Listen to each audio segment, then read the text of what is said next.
দিয়ে পুরোপুরি ভাবে ইয়ামদের প্রেশারাইজ করা, তবে কিলগুলো গিয়েছে রক্সম্যানদের খাতায়। It's a 4v4 battle. What do you think Joy bro? Roxman gaming নাকি জারা গেমিং? যদিও ইকুয়াল সিনারিওতে বলা বেশি মুশকিল হবে সেটা। There is a high possibility for Rocksman Gaming, but nothing to say, nothing to predict, guys. এখানে কিন্তু আসলে যারা গেমিংরাও খেল ঘুরিয়ে দিতে পারেন, যদি বা ভুল করছেন না এখন পর্যন্ত। ও রাহাত, what a headshot! ফাহিমকে নক দেওয়া হয়েছে। এবার কিন্তু ড্যামেজগুলো আনসু জুড়ে যাবেন। আনসু একদিকে Nejat already super 10 double digit complete করেছে রক্সম্যান গেমিং কে নিয়ে। যাই বলবো তাই যেন কম হয়ে যায়।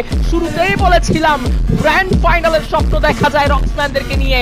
নকআউট পর্ব তো তাদের জন্য অনেক ইজি। এবার তাওহিদ ক্লোজ এন্টার করেছেন, তাওহিদ নক দিয়েছেন, কাউন্টার দিয়েছেন সারা নক করবেন, সারা চেস করবেন, বাট শেষ বলটা, শেষ হাসিটা রক্সম্যানরাই হাসবেন।